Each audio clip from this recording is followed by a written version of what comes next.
Bienvenue, bonjour à tous. Vous le savez très bien, le patrimoine est une richesse qui doit être léguée de génération en génération. Nous avons tant d'héritages, quel qu'il soit matériel et immatériel, même de personnages. Vous remarquez que nous sommes à l'ancêtre de l'Académie des Beaux-Arts.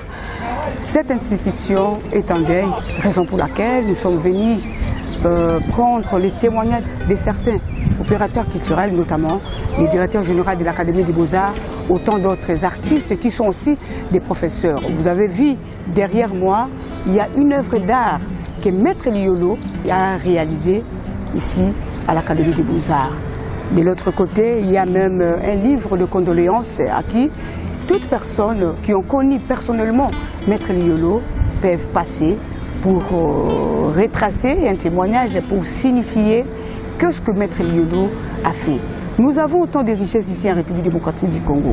Même si nous perdons tout, mais la culture et ce qui reste, nous avons de grands patrimoines ici en République démocratique du Congo.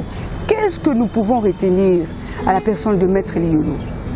Les témoignages vivants vont parler.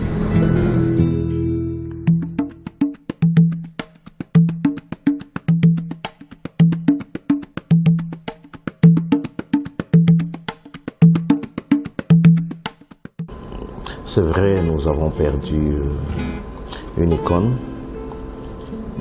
un personnage qui incarnait à lui seul cette fierté d'être artiste ou encore cette rage d'être reconnu et respecté dans la société en tant qu'artiste. Et de ces faits, ces combats nous a tous profité en tant qu'artistes. Et ce combat profite encore à toute cette jeunesse en fait, qui embrasse le métier d'artiste. Maître Liolo a vécu. Donc il y a plusieurs témoignages et nous n'aurons pas le temps de les terminer ici. Et je n'ai pas d'anecdote non plus à raconter. Je ne pourrais que déplorer cette mort, en fait, nous est tous tombés sur la tête comme une foudre. C'était un grand artiste et surtout un homme plein de charisme, qui à lui-même il a su incarner une image modèle de ce que devait être un artiste dans la société congolaise. Ici chez nous à l'Académie des Beaux-Arts, c'est un professeur et ses œuvres ne sont pas à chercher. Si vous habitez à Kinshasa, vous connaissez Maître Liolo. À l'Académie des Beaux-Arts, c'est un très grand professeur. Et ses œuvres se retrouvent sur toute l'étendue de la République, que ce soit ici à Kinshasa, que ce soit à l'Équateur, que ce soit dans la province du Haut-Katanga. Vous retrouverez ou même dans les lois là-bas et à travers le monde aussi. Donc vous avez par exemple la Chine, vous avez la Belgique, vous avez même le Japon. Alors je crois que nous n'allons pas nous focaliser sur une œuvre. Je crois que c'est les personnages, il va au-delà de tout ce qu'il a réalisé. Je ne voudrais pas que nous puissions l'évaluer sur l'absence d'une œuvre ou la présence d'une œuvre à l'Académie des Beaux-Arts. Maître Liolo, c'est un patrimoine, vous savez un peu. Un peuple sans culture, c'est un peuple mort. Nous avons besoin du mythe fondateur d'une nation. Parce que la culture, on ne doit pas la désigner. Nous sommes la culture, nous devons être la culture. La culture, c'est la colonne vertébrale de l'homme ou d'une nation. Alors, il ne faudrait pas qu'on s'arrête seulement sur l'aspect festif ou distractif de la culture. L'éducation, la politique, les droits, tout ça, ce sont des produits culturels. Être conscient de cela pour commencer à y travailler, cela passe par le modèle éducatif. Et quand le modèle éducatif est sérieux, il va produire un modèle économique, un modèle juridique. Et puis, les produits artistiques seront proportionnels aussi au niveau des sophistications de notre culture. Nous ne serons plus dans des produits fascinants, mais dans des produits impressionnants. Et Liolo a traduit ces côtés impressionnants, ces côtés qui ne relèvent pas de la fascination, un mythe fondateur du nationalisme, un mythe fondateur du statut d'un artiste. Alors donc les jeunes se réfèrent à lui. Moi je voudrais être comme Maître Liolo, ainsi de suite. Alors il faudrait multiplier les maîtres Liolo. Et pour les multiplier, il faudrait que la culture soit prise comme la colonne vertébrale. Mais l'Académie des Beaux-Arts va devoir le pleurer de manière digne. Donc montrer vraiment la face du monde, bien sûr des concerts avec l'État congolais. Nous sommes une institution publique. Nous avons ouvert un livre de condoléances déjà à l'Académie des Beaux-Arts, ça c'est une chose. En attendant que, avec la famille et l'État, nous puissions nous attendre sur un calendrier. Donc voilà, il aura des obsèques dignes de son rang.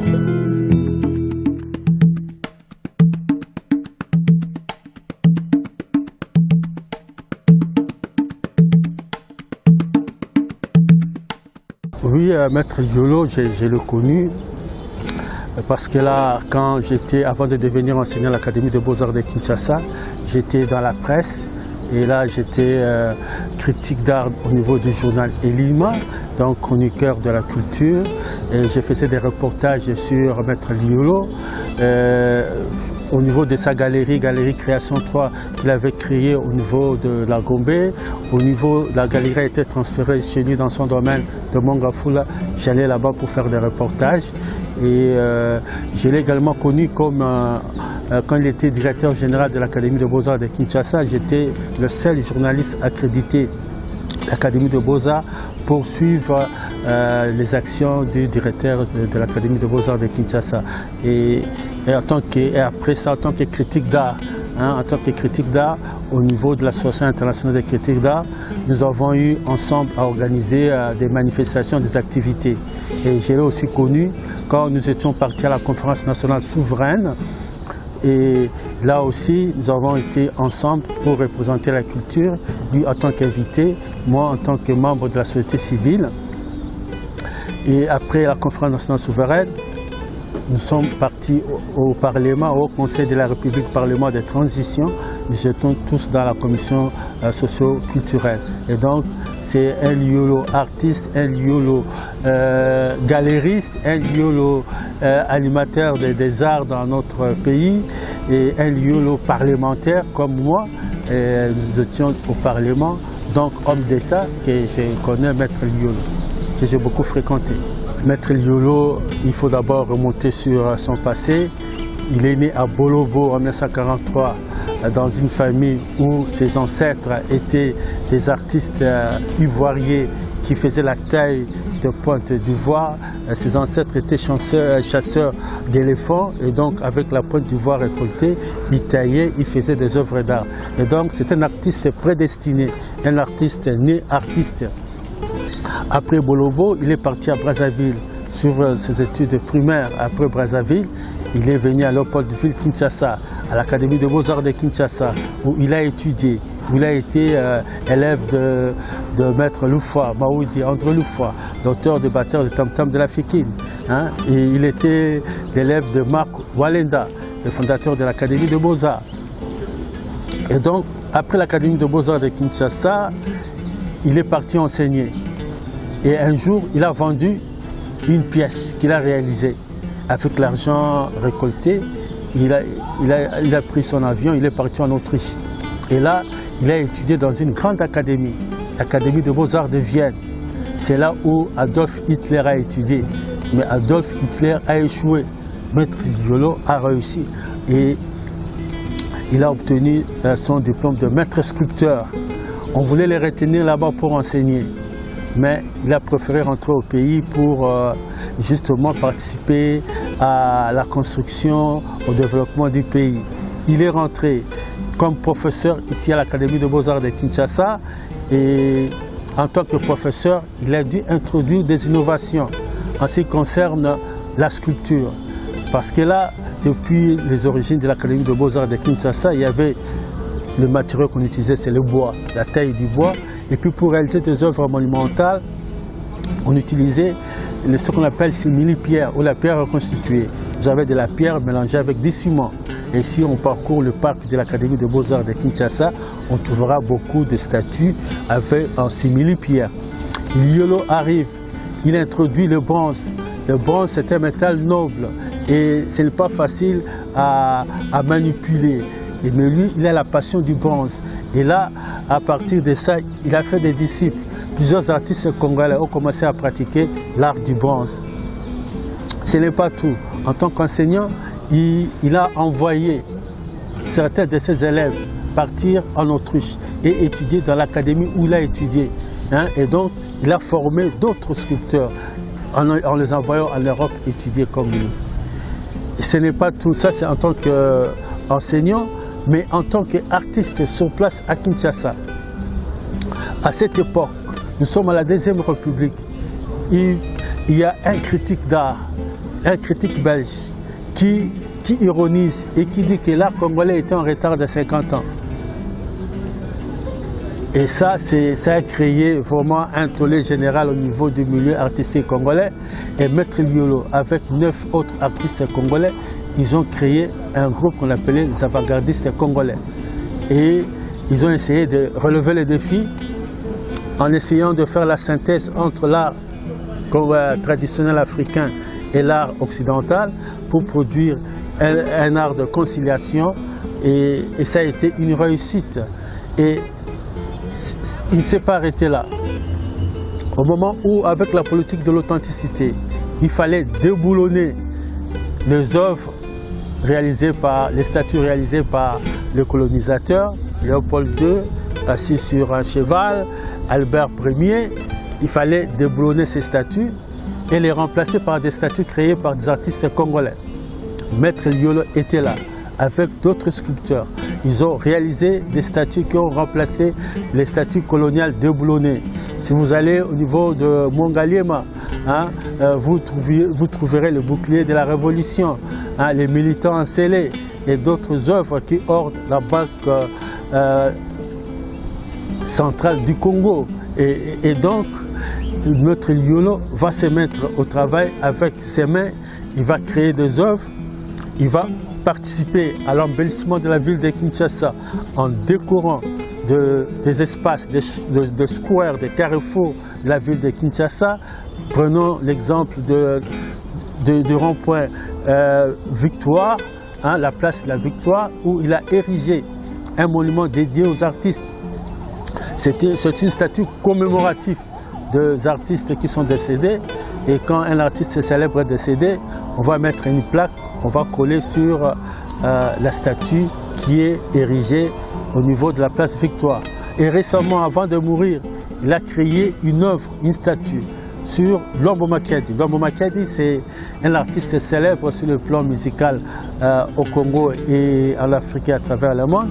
Et justement, pour immortaliser cet artiste célèbre, Lwambo Makedi, qui a toujours, Maître Liolo, qui a toujours été en bon terme avec les artistes musiciens, avec Lwambo Makedi, avec celui qui vient de partir, le Touba Simaro, avec Vertis Kamangana, qui est là, qui a été même associé. Avant que l'œuvre de Lwambo puisse se terminer, il fallait qu'il y ait des critiques pour voir si effectivement Maître a su rendre le personnage de Lwambo. Kamangana a été associé au niveau des ateliers de Maître Liolo au Mongafula. Nous-mêmes, nous étions également associés pour donner des conseils. Et donc, il était en bon terme avec les artistes des autres disciplines qu'il associait à ses activités. Et il a immortalisé Lwambo Makedi au niveau de la place de la Victoire.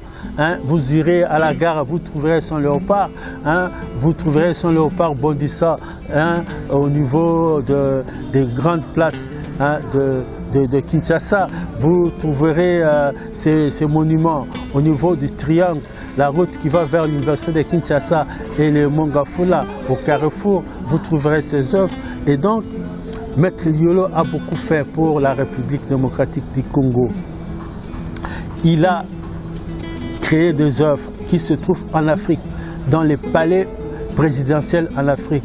À un certain moment, si on se réfère à Jeune Afrique qui avait écrit un article pour dire que Maître Liolo, c'était le roi hein, le Rodin plutôt, le Rodin de Roi Nègre. Et donc là, ça c'était vraiment trop élogieux pour lui. Et au niveau du palais impérial au Japon, il a une œuvre et un peu partout, il a laissé des traces. Et des traces monumentales, il faut le relever en Chine, où il a été appelé plusieurs fois à participer à des ateliers pour la taille de la pierre qui devait rester comme statue monumentale en Chine. Il était là, il a fait ses réalisations, il était même le porte-parole des artistes du monde entier, s'il vous plaît, hein, qui travaillaient en Chine pour réaliser ces monuments. Et avant la Chine, bien avant la Chine, plusieurs années avant, il était dans le pays qu'on appelait l'ex-Yougoslavie. Et là aussi, il a érigé des sculptures. Et donc, Maître Liolo, il faut le dire, il a beaucoup fait pour la promotion de l'art et de la culture de la République démocratique du Congo.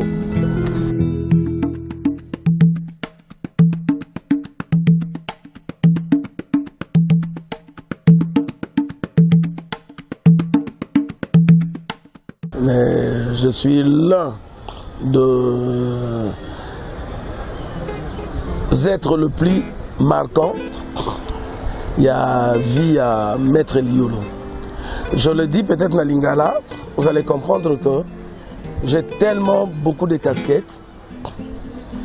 Je prends Liolo comme étant papa pour moi, parce qu'en venant à l'académie, j'ai eu la chance, il y a autant na bana na ye o bazali balinga nanga donc totangi na bango sika moko donc j'ai eu la chance ya kozala sculpteur à côté de lui et puis nazali lelo enseignant na été le ezali Académie des Beaux-Arts et je suis le directeur des disciplines ya Institut des Beaux-Arts. Alors lelo par rapport il y a icône congolais au Tozanango ou bien au Tozanango Tozana histoire moko tellement liée il y a un monde à lelo batu baolo bakeno ngande na kufeli parce que toyebi que quand on parle de Liolo baomona chamala histoire à Liolo ezali liée na histoire nanga histoire à Liolo ezali liée na histoire nanga parce que vers les années 80 na koti na université na 84 na kotaki baya ebele na kotaki Liolo secrétaire général académique Liolo secrétaire général académique na banza nazalaki moko ya ba oyo bayokelaka ete Liolo azalaka mutu moko très rigoureux. Nga sali ba humanité na nga na Beaux-Arts. Mais oyebi ke lebiso za na humanité. Totikala komata na o ba benga lelo Académie des Beaux-Arts te na supérieur totikala o matate. Wana Liolo azana mwa voiture ne moko ya C. Akoya na. Donc babanga Liolo lokola Lion. Mais lelo lo esabino que azalaki moko ya bato bana benga les grands singes. Lelo artiste berce azana poto na bengaka les grands singes mais biso toyebi Liolo soki botali photo na zana elera azana na mandefa mwindu na suki ba c'est le grand singe na etamboli na ye na ndenga bandai koluba azalaki moko ya batoyo donc tobenga les grands singes pona kofinga te ezalaki net na notoriété ya gorille ya chef ya clan. Et batu babandaki kobanga Liolo totikala kolongwa na humanité Beaux-Arts te toya na supérieur. Totikala kozala na porte ya académie wana soki Liolo akoti il faut bido dio sobolongwa la porte. Nazwa malchance bien bonne chance. Ya koya na 84 azalaki secrétaire général académique na telemelaki. Nazwa chance à répondre na rigueur à Liolo mwana konya ta pelouse te et zaina termo ndaloba la pelouse est réservée aux chefs et aux chats. Donc on pouvait marcher à l'académie, vous ne pouvez jamais piétiner la pelouse. et nayaka ko casser mythe wana. Et un jour ba mona ma ke Liolo telemi ngana telemi. Alobi ngana lobi. Ne place mythe ya Liolo na chamala ebandi. Après bon mona que na 84 Liolo professeur na biso atelier. Il nous a donné un travail, il y a Roussala Basocle et Naboyara Roussala Moussalana, Ngam Nazaraki Sepa étudiant, Nazwa matériel tout, au lieu la pesara na kena Nandako. Na kena matériel Nandako, Liolo Lerae, Nabiboye Bisae, Ngai Moudinazuyango. Et jour ayaki, Atuninga, Naebise Babi Obotangi Sate. Bakamu nebseno oyebi kotangisa te ezalaki commande o yazwaki et a passé comme travail à bana classe et ngale na comprendre que ça commande na na boyi na kangi biloko nyonso ba plâtre tout na kenda na ngona ndako pa na ngai na kabolela ngo ba étudiant et puis na bekana bana nyonso la classe Julio la ya na ndimi ko ya Nabi osamba na ngai. Nalobi balobi obi kotangisa te. Atuni me o yaza nani? Ba bisa étudiant. Bato bazaka autour na yeba bangi. Na yebi kotangisa te kabi ozu commande na yo oye ko chango na kati ya école po biso to sala po yo lia mbongo wana te. Nde na kena matériel na ndako. To bandi guerre isika wana. Na yebaka ekutangai 7 ans d'études, d'interruption. Et dans l'université Karawana, 85, et l'air Liolo a commis déjà l'Académie des Beaux-Arts. Un jour, à Tuninga Nanzela. Mais il y a un monde qui a une classe, il y a un Bengananga. Un jour, on a Benganayo. Et l'air lisolo ya lititi mboka yé boyoka lisolo za ino maître Liolo chassé de l'Académie des Beaux-Arts na ba étudiant to tumbi ba voiture ba bus na complicité baninga na biso IBTP de Liolo abima na académie mais nazalaka investigateur eloko wana te ayeko yeba ngo par après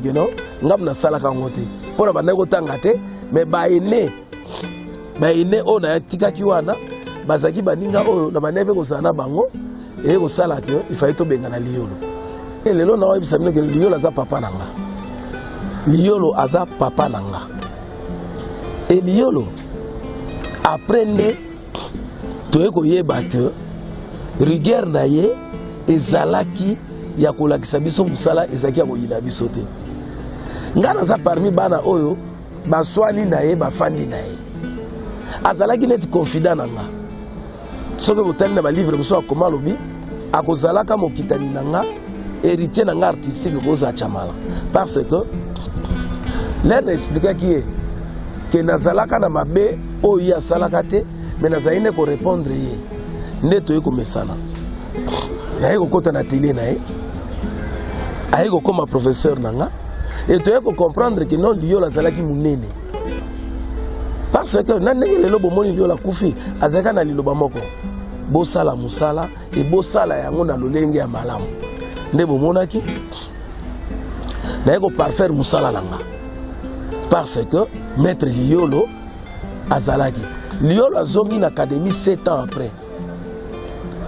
après ba mobulo esalamaki et l'air azongi nga nazongi na académie akomi professeur nanga et ko banda na ye ozala professeur nanga na tikali na ye tina liwa na ye donc soki lelo bokoloba na Liolo likambo soka yokeli bino mbeso yokeli bino te balobaka ke non bobenga mwana na ye po ye nalobaka na ye lokola papa ata siliki nakendaka nika na malembe te ya comprendre nakoloba ke Liolo nde tolobaka entre guillemets aza icône ya mboka na biso na art Liolo azali icône na Afrique après kosala ne voyage d'Allemagne toye komona grandeur ya Liolo parce que azaki motomoko azaki droit azaki na mabe na ye mais liolo azaki moto alingaki venza sembo liolo lelo tokoki kocompare ye na baartiste oyo ya minene ya mboka bapaya parce que abimaka na nzela na ye te liolo moto aye na art oyo authenticité lelo ya art na biso euti na Alfred Liolo ngai lelo nakokanga kaka na perdre papa et nakosala oyo ye abandaki kosenga biso soki bozwi les militants na nzele les militants na nzele ezali moko ya ba œuvre ya Liolo soki botali na banque centrale ekeko ezali wana ezali ya Liolo soki lelo botali ekeko ya Liolo la banque centrale nde basala ekeko cinquantenaire na Dakar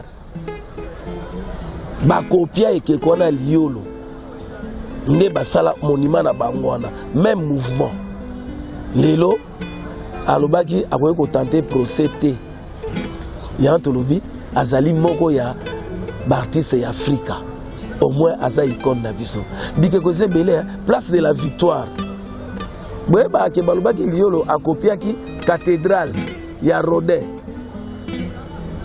mais lelo soki botali maboko ya victoire ezali nde maboko ya moto abetaka likembe eza ya maboko ya moto oyo aosala prière te bato bakomprena te ke maboko ya Liolo esimba likembe ndenge telema oyo ekeko ya lwambo Liolo moto asali wa asimbi kitare ndenge lwambo asengaki Liolo asalela ye monument asalelaki ye ndenge Lutumba alobaki moto na ye bakamata basala monument nga mpe nasaleli Lutumba bomona histoire ya Liolo na Chamala place ezali Liolo asaleli lwambo monument Chamala asaleli Lutumba monument bon bota la place te uti okosenga ba ndeko na biso nyonso baartiste nyonso to rendre hommage ya kitoko na maître Liolo parce que lelo o biso tobungisi moko kati na biso namona kona balanga nzembo soki baokanisa Papa Wemba Liolo akufi na scène Liolo akufi na scène artistique ndenge Papa Wemba akufaki Liolo akufi so botali na bikeko na suka il était toujours dans son atelier ilo balanga suka yango wana to rendre hommage na maître Liolo.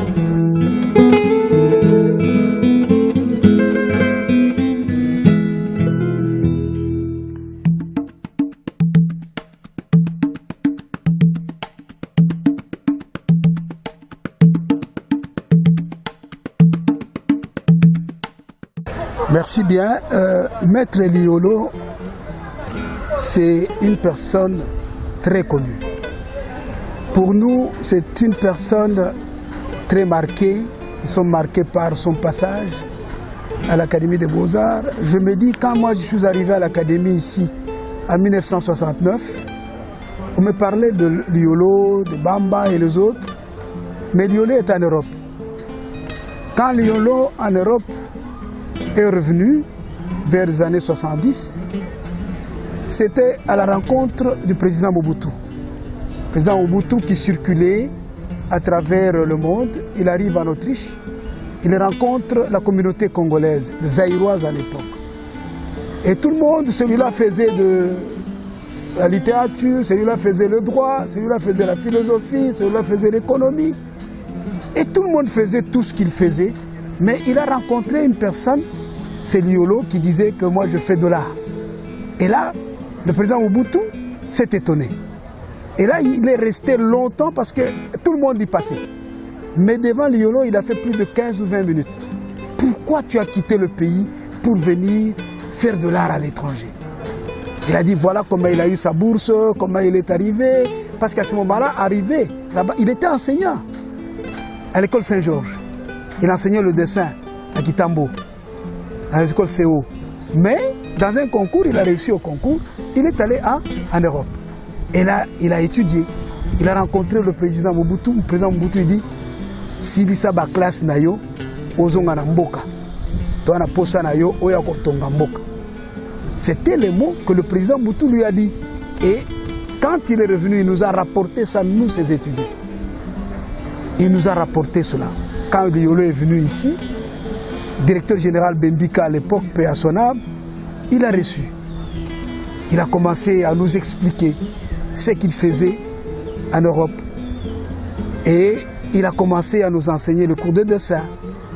Et après, c'était l'atelier de sculpture. Mais quand il regardait tout ce qu'il voyait, il disait non, non, non, non. Nous devons aller plus loin. Il avait ce souci-là et que ses étudiants travaillent et aillent plus loin. Liolo, chemin faisant, quand il est revenu, il habitait Kitambo, chez les frères des écoles chrétiennes. De là, il commençait à recevoir tout le monde, tout celui qui venait. Après avoir travaillé, il invitait les artistes, les critiques d'art. À ce moment-là, la critique d'art était dirigée par Bamba, Moussangi, Badi Bangarimouine qui était le président, Mimpiei et le Joseph Cordet. Et il organisait des soirées chez lui. Nous devrions nous retrouver, parler de l'art, discuter. Et puis, à un moment donné, il devrait dire les artistes doivent être grands. L'artiste ne peut pas être fermé dans son carcan. Et puis, on ne le connaît pas. C'est Liolo. Et Tamba a emboîté le pas. Tamba nous a invités chez lui à Matongé sur India. Et nous allons maintenant chez lui. De là, maintenant, c'est Badi Banga. Après la critique d'art, il nous invitait maintenant chez lui à la maison. C'est là où est parti le verbe qui se disait il faut lier l'utile à l'agréable. Pourquoi? Parce que l'utile, nous travaillons. L'utile, nous faisons de l'art. L'utile, et le président Mobutu donnait des commandes à ce moment-là à tous les artistes, quelle que soit votre discipline, la céramique, la sculpture, le métal, etc. Et Liolo a excellé justement en métal et en bronze. À ce moment-là, personne ne faisait le bronze ici chez nous. C'était les colonialistes qui faisaient le bronze avec, vous voyez, le monument Stanley, Léopold, etc. C'est les colonialistes qui faisaient ça. Mais quand Liolo est venu, il a commencé avec Chanik et il a quitté Chanik. Il a ouvert ses ateliers chez lui à la maison. Et Liolo était le premier, parmi les premiers, disons, qui ont commencé à ouvrir les ateliers de bronze chez lui à la maison avec le fourneau, le four, etc. C'est Liolo qui a démontré maintenant qu'un atelier d'un artiste peut devenir une entreprise culturelle. C'est Liolo. Et il a quitté Chanik, il a commencé à le faire. Quand il est devenu directeur général de l'académie, tous les artistes qui travaillaient ici travaillaient à l'académie. Tous nous avions des ateliers ici, nous travaillions avec les maîtres dans les ateliers, etc. Dans les commandes, vous travaillez à l'académie. Mais Liolo a demandé à tous les artistes de ne plus travailler à l'académie, d'avoir un atelier chez soi. Bien sûr qu'avant, il y a eu les vieux comme Loufoua, Penenge, Lukoki et Oulu, qui avaient des ateliers dans des maisons de fonds d'avance. Parce qu'à ce moment-là, quand vous terminez les études à l'école de Beaux-Arts, à l'école artisanale, ils étaient à Kasavubu, à côté de Kimpoanza, le quartier Onel. C'est le quartier là où il y a des artistes, le quartier artisanal. Il y avait ceux-là qui avaient des maisons et des ateliers là-bas. Mais les autres venaient travailler à l'Académie de Beaux-Arts. Mais Liolo a dit, pas question. Chacun doit avoir son atelier, doit être indépendant, doit être fort, doit pouvoir s'exprimer en dehors de l'académie. Les autres ont trouvé que ce n'était pas bon parce que Liolo a eu des commandes. Il est entré chez Mobutu, il a eu à avoir le bouclier de la révolution, il a fait la commande, le flambeau, etc. Alors on a cru que Liolo a eu beaucoup d'argent. Maintenant il commence à diminuer les autres. Alors que c'était les schémas où chacun devrait être indépendant, devrait être libre pour travailler, avoir son matériel et vivre à partir de cela. Les autres ont compris. Tile Mukengo est allé chez lui, Kamba est allé chez lui, et ainsi de suite. Ils ont commencé à travailler et maintenant les clients les suivaient chez eux à la maison. Au lieu de venir suivre à l'académie où il y avait maintenant des conflits qui naissaient par rapport aux commandes parce que chaque client qui venait ici devrait voir tel artiste. S'il n'est pas là, c'est l'autre qui voulait prendre la commande, c'est l'autre, ainsi de suite. Mais Liolo, avec son coup de pouce, avec tout ce qu'il avait demandé aux autres, il fallait que chacun soit indépendant, qu'il soit suivi à partir de chez lui. Et ça est arrivé Les gens ont eu des ateliers et les commandes ont fusionné. Et puis, il y a eu beaucoup de commandes, si bien que Mampouele avec la céramique, Madame Ouane avec son atelier de Limété, etc. Les gens ont commencé à avoir les ateliers chez eux. Et ça, c'est l'Iolo. Et en plus, l'Iolo a révolutionné notre art. Parce que la matière, comme le bronze, n'était pas utilisée dans l'art. C'est lui qui a utilisé. Les formes filiformes, la grandeur nature, monumentale, ça c'est l'Iolo qui a amené ça. Et à la fin, il y a eu des céramiques, avec Bamba, et avec les mosaïques, qui s'est fait maintenant la collaboration avec les artistes et le peintre. Et c'est toujours l'Iolo qui a permis à ce que les gens puissent y aller. Et en plus, quand il y a eu l'AICA, 1973-74, l'AICA est arrivé. Et il y a eu une boutade qui est arrivée, c'est-à-dire que le frère Cornet disait « l'art congolais est en retard de 50 ans ». L'Iolo s'est fâché. Il dit « Comment est-ce que nous pouvons être en retard de 50 ans ?» Et si c'est comme ça, nous les artistes de l'académie, nous devons nous regrouper. C'est comme ça qu'est né le groupe avant-gardiste, qui est né chez l'Iolo, dans la maison de l'Iolo. Après, ils sont allés chez Badi Bangala où se réunissait, qui était le président de l'AICA. Et ils ont formé le groupe avant-gardiste, avec Kamba et les autres, etc. Et ils ont commencé à continuer. Et quand il y a eu plusieurs commandes qui venaient, chacun prenait les commandes, ceux qui ne prenaient pas, ça a eu des problèmes. Ils se sont disloqués et l'Iolo est resté avec ce qu'on appelle le grand atelier. Le grand atelier, c'est l'Iolo avec sa femme, la céramique et les autres. Et Kamba a quitté le grand atelier pour faire la nouvelle génération. D'où nous sommes entrés dans la nouvelle génération avec les autres. Il y a eu le librisme, les groupes qui se réunissaient pour faire des collectifs. C'est à partir des grands ateliers, à partir de l'Iolo. Et maintenant, les autres groupes commencent à naître. Ça, c'est l'Iolo. C'était un choc parce que Maître l'Iolo venait, quand il venait à l'académie, ces derniers jours ici, il me cherchait. Bruno, je te cherche. Toi, tu es critique d'art. De temps en temps, j'étais déjà lu, tu écris. Pourquoi tu n'écris pas sur moi? J'ai dit, oui, maître, j'ai déjà commencé. J'ai une ébauche, je suis en train de le faire. Un jour, il vient, il me prend, il m'amène chez lui à la maison. Il me dit, ma bibliothèque est là, tu peux consulter quand tu veux. Ou tu deviens secrétaire et tu travailles avec moi. Je vais te payer. J'ai dit, faire le secrétariat, c'est bon. Vous habitez très loin, mais je suis à l'académie. De temps en temps que vous venez, nous pouvons voir. Le travail est là. Il est très avancé avec toute la collection que j'ai eue. Parce que je suis en train de faire un travail d'approche critique des œuvres de Maître l'Iolo. L'Iolo a une dimension plurielle, une dimension des grands artistes, une dimension psychologique, sociologique, historique, pédagogique, que je suis en train d'aborder dans son livre. Même à titre posthume, nous le ferons pour son hommage. Tout comme nous sommes en train de faire un autre pour Bamba. Bamba, c'est un grand enseignant, mais il fallait quand même qu'on écrive sur lui également. L'Iolo a des catalogues. L'Iolo a des écrits sur lui. Moi, j'ai eu à les consulter, publiés.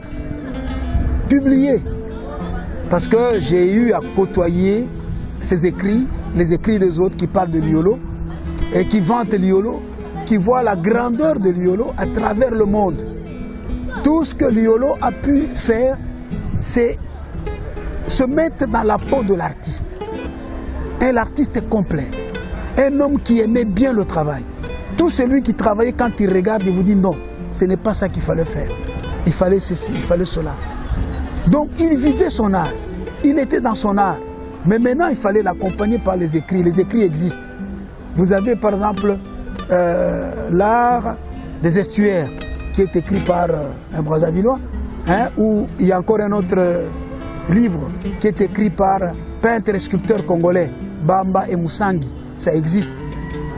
Vous avez le catalogue l'Iolo qui existe.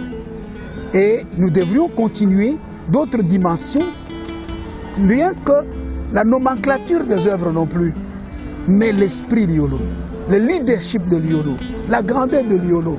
Vous allez voir dans certains catalogues, quand vous lisez l'œuvre de l'Iolo, vous le trouvez que Liolo, il avait pressenti son leadership.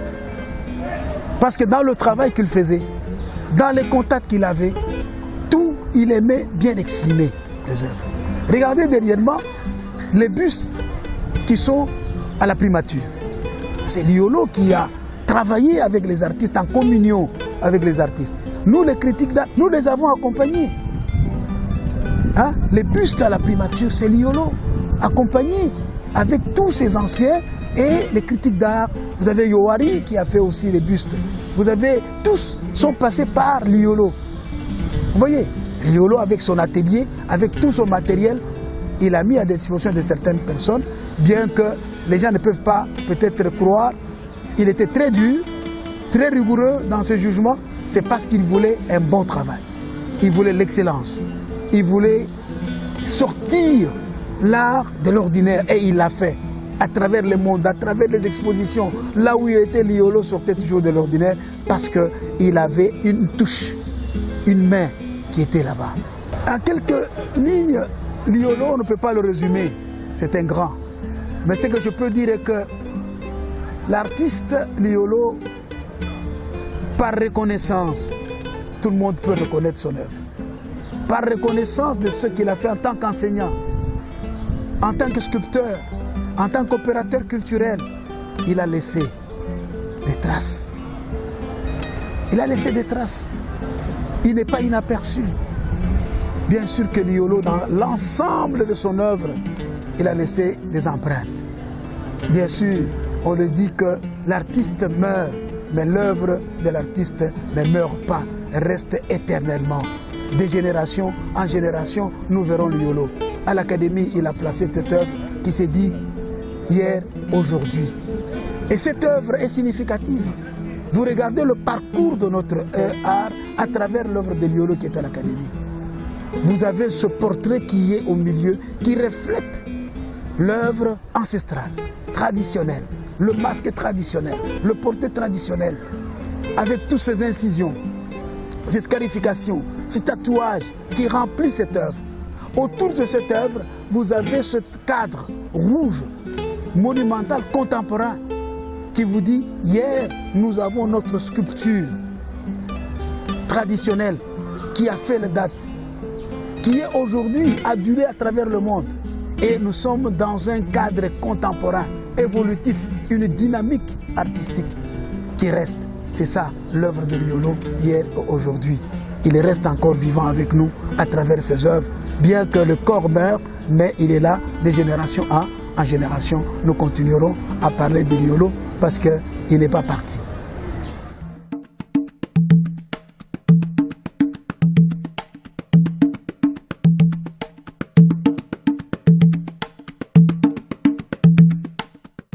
Enfin, la culture est une richesse qui doit être léguée de génération en génération. Nous avons autant de richesses dans notre pays. Qu'est-ce que je peux encore vous dire, car vous avez suivi les témoignages, tout ce que Maître Liolo a fait. Vous avez suivi, les doyens ont parlé, ils ont montré les traces des œuvres que Maître Liolo a réalisées, qui doit être léguées de génération en génération. Voilà, c'est la fin de ces grands témoignages à la personne de Maître Liolo.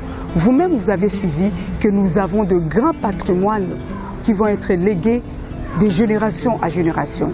Maître Liolo nous a retracé par ses œuvres de génération à génération.